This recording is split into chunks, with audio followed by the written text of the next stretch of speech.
الحمد لله رب العالمين والعاقبة للمتقين والصلاة والسلام على سيدنا ونبينا محمد وعلى آله وصحبه أجمعين. اللهم أرنا الحق حقا وارزقنا اتباعه وأرنا الباطل باطلا وارزقنا اجتنابه. سبحانك لا علم لنا إلا ما علمتنا إنك أنت العليم الحكيم. فأعوذ بالله من الشيطان الرجيم. ولله على الناس حج البيت من استطاع إليه سبيلا ومن كفر فإن الله غني عن العالمين. صدق الله العظيم. الحمد لله رب العالمين. اللهم ربنا لك الحمد كما ينبغي لجلال وجهك وعظيم سلطانك. سبحانك لا علم لنا إلا ما علمتنا إنك أنت العليم الحكيم. تمام تعریفیں اللہ رب العالمین کے لیے ہے. اسی کے فضل و کرم سے، اس کی بے پناہ توفیق اور انعامات سے ہم آج اس کے گھر میں حاضر ہوئے ہیں. اللہ تبارک و تعالی ہمارا یہاں حاضر ہونا اپنی بارگاہ میں قبول فرما. ہماری زندگیوں کو نبی کریم صلی اللہ علیہ وسلم کی سنت کے مطابق بنا دے. دین اسلام پر ہمیں استقامت عطا فرما. ہماری دنیا و آخرت کی کامیابی کا ذریعہ اللہ تبارک و تعالی نے قرآن مجید میں اور نبی کریم صلی اللہ علیہ وسلم کی سنت میں رکھا ہے. اللہ تبارک و تعالی نے فرمایا وَلِلَّهِ عَلَى النَّاسِ حِجُّ الْبَيْتِ مَنِ اسْتَطَاعَ إِلَيْهِ سَبِيلًا وَمَنْ كَفَرَ فَإِنَّ اللَّهَ غَنِيٌّ عَنِ الْعَالَمِينَ. اور اللہ کے لیے لوگوں پر اس گھر کا حج ہے، اور اللہ کے لیے لوگوں پر اس گھر کا حج ہے جو اس کی طرف راستے کی طاقت رکھے، اور جس نے کفر کیا تو بے شک اللہ تبارک و تعالی تمام جہانوں سے بے پرواہ ہے. یہ ایام، یہ مہینہ اور اگلا مہینہ اور یہ دن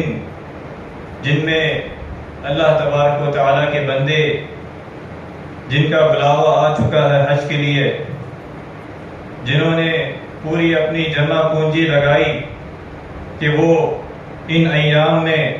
کوشش کریں کہ وہ اللہ رب العالمین کے گھر میں فریضہ حج کی ادائیگی کے لیے اپنا سفر کریں. اللہ تبارک و تعالی ان کا یہ سفر آسان فرمائے اور ہم سب کو بار بار حج بیت اللہ کا موقع عطا فرمائے، مکہ و مدینہ منورہ کی زیارت کا موقع عطا فرمائے. اللہ تبارک و تعالی نے حج کو فرض کیا مسلمان پر کہ فرمایا کہ بنی الاسلام علی خمسہ، اسلام کی بنیاد جو ہے 5 چیزوں پر ہے، جس میں سے رکن جو ہے وہ حج ہے.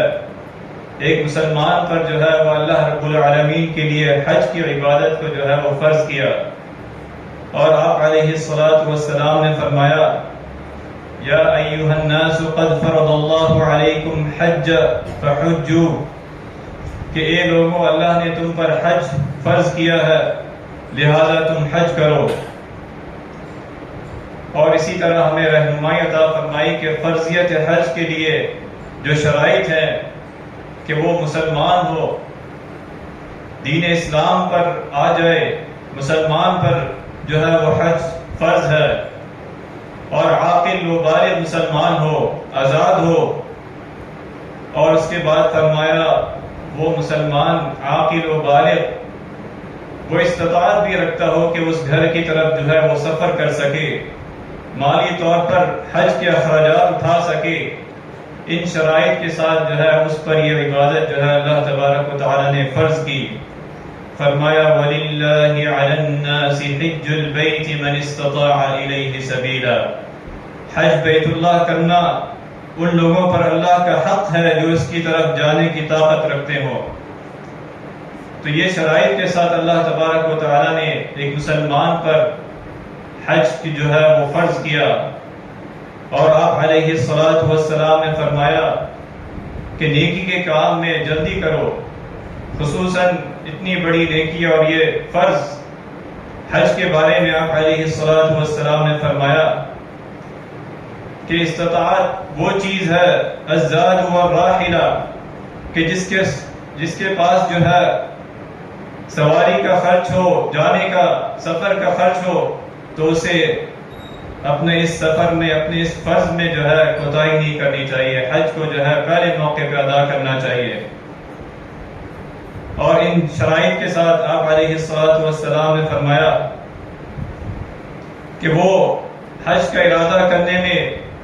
جب وہ ارادہ کر لے، اس پر حج فرض ہو، اس کے پاس استطاعت ہو، تو اسے چاہیے کہ وہ جلد جو ہے اسے ادا کرے۔ فرمایا من اراد الحج فلیتعجل فإنه قد يمرض المريض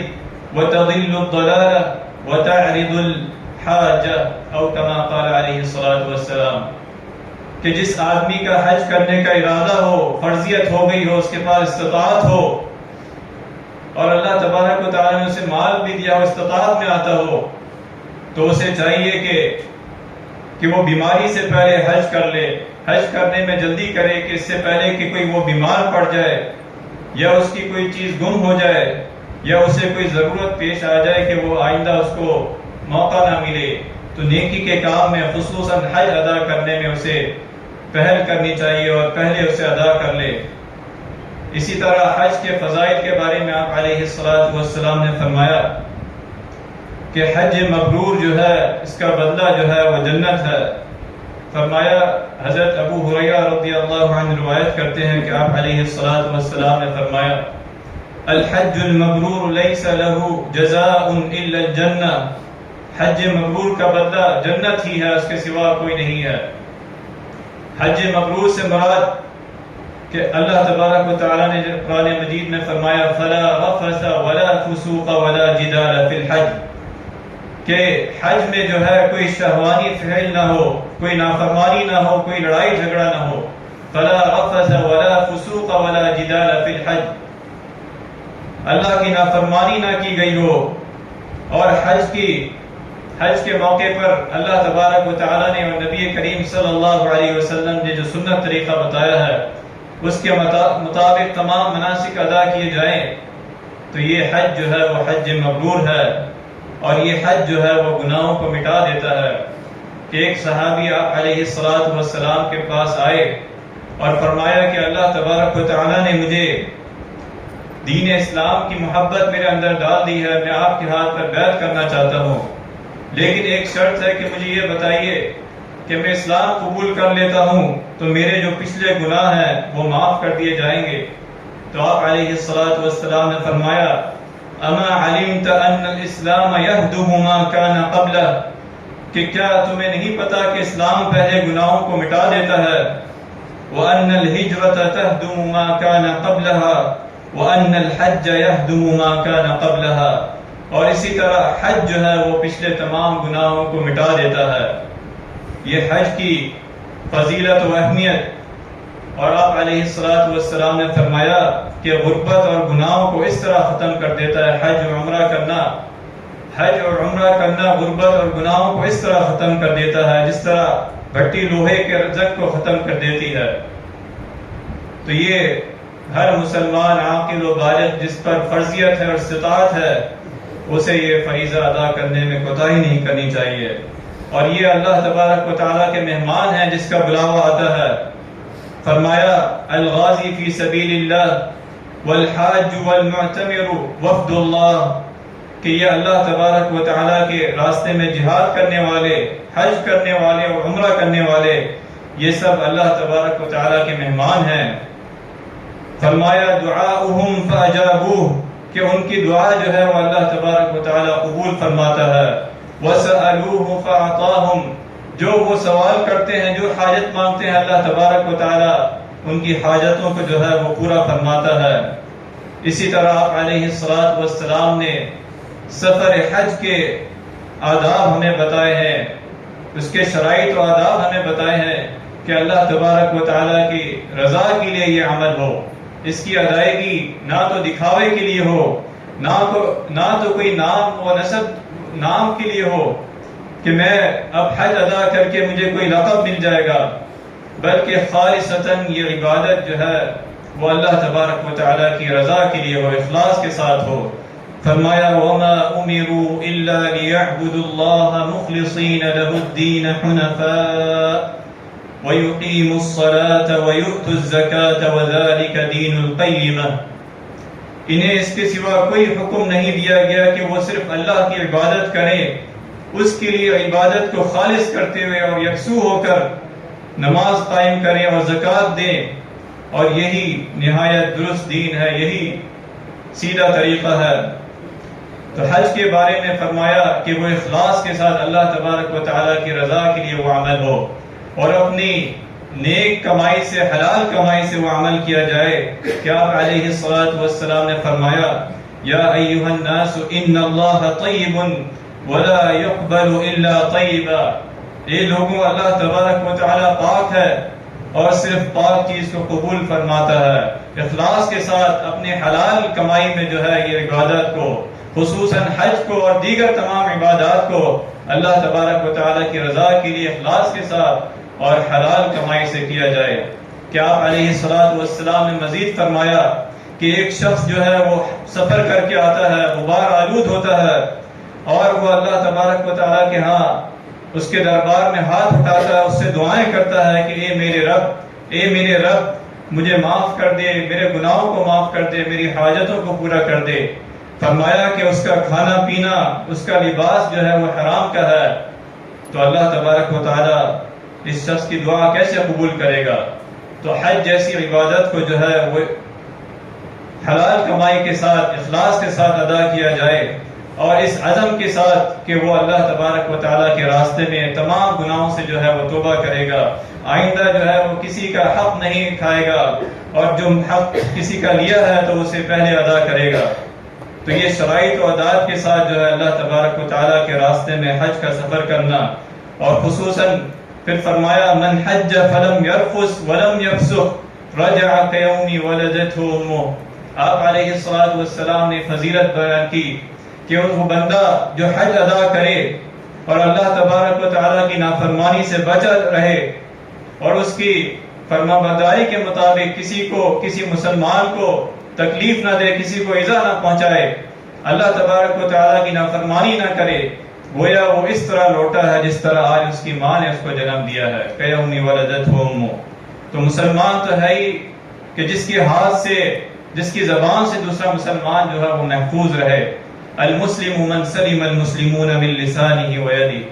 اللہ تبارک و تعالی ہم سب کو یہ موقع عطا فرمائے،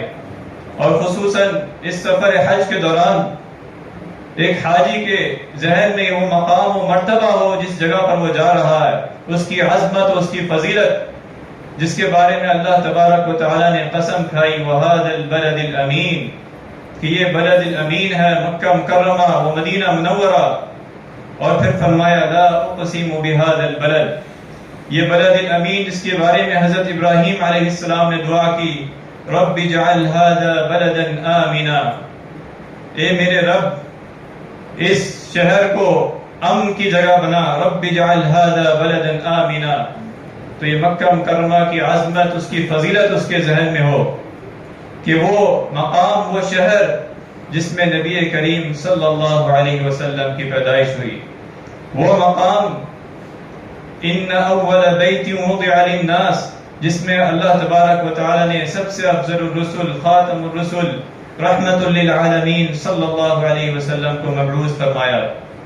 جس کے بارے میں آپ علیہ الصلوۃ والسلام نے فرمایا واللہ انکی لخیر ارض اللہ، واللہ انکی لخیر ارض اللہ واحب ارض اللہ الی اللہ ولولا انی اخرجت منک ما خرجت، کہ اللہ کی قسم تم اللہ کی بہترین ہو، بہترین سرزمین ہو۔ مکہ مکرمہ کو مخاطب کر کے فرمایا کہ سب چیزوں سے جو ہے وہ محبوب زمین ہو، سب زمینوں سے محبوب زمین۔ پھر فرمایا مجھے تجھ سے نکالا نہ جاتا تو میں کبھی نہیں جاتا۔ تو یہ مکہ مکرمہ کی فضیلت، اس کی عظمت، جس کے بارے میں حضرت ابراہیم علیہ السلام نے دعا کی رب اجعل هذا البلد آمنا وارزق اہلہ من الثمرات۔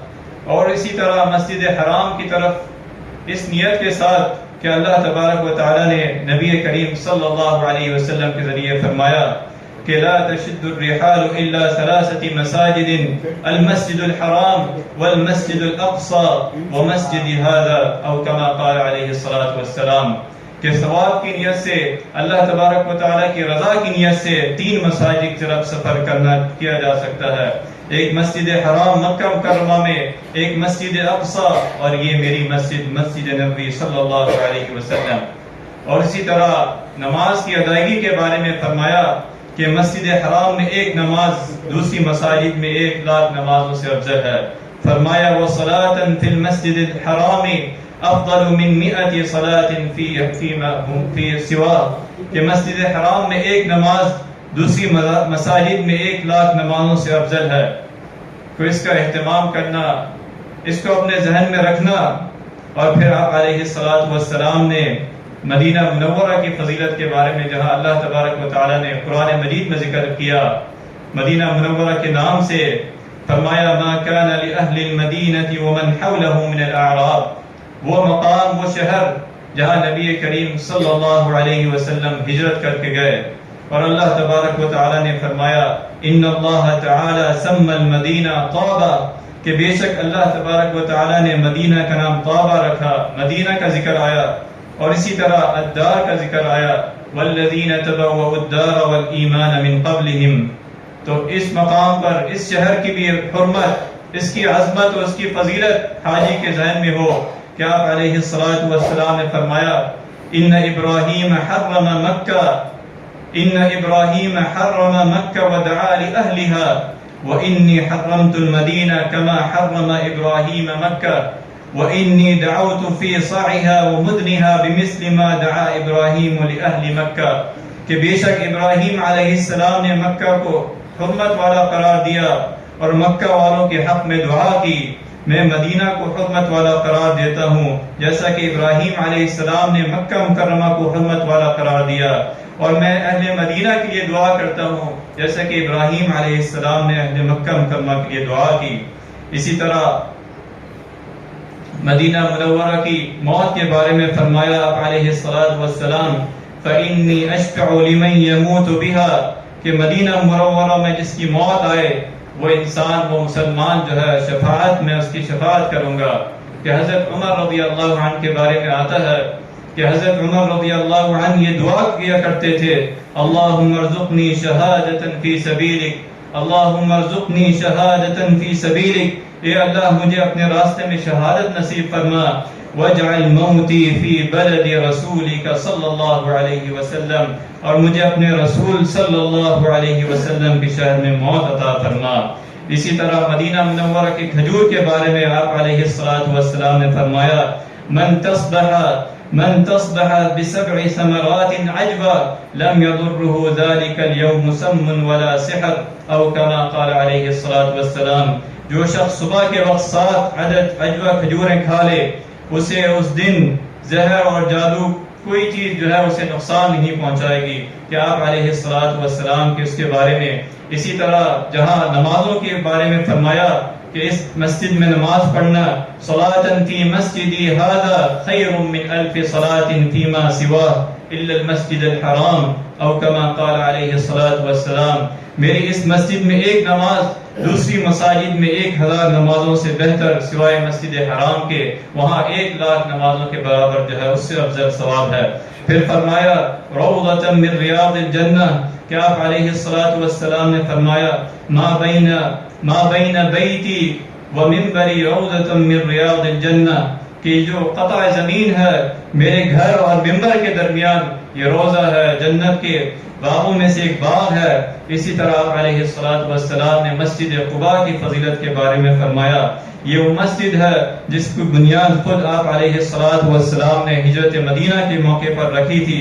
اس میں آپ علیہ الصلوۃ والسلام نے نماز پڑھی، اور اس کے بارے میں آپ علیہ الصلوۃ والسلام نے فرمایا من تطہر فی بیتی ثم اتى مسجد قباء فصلى فيه صلاة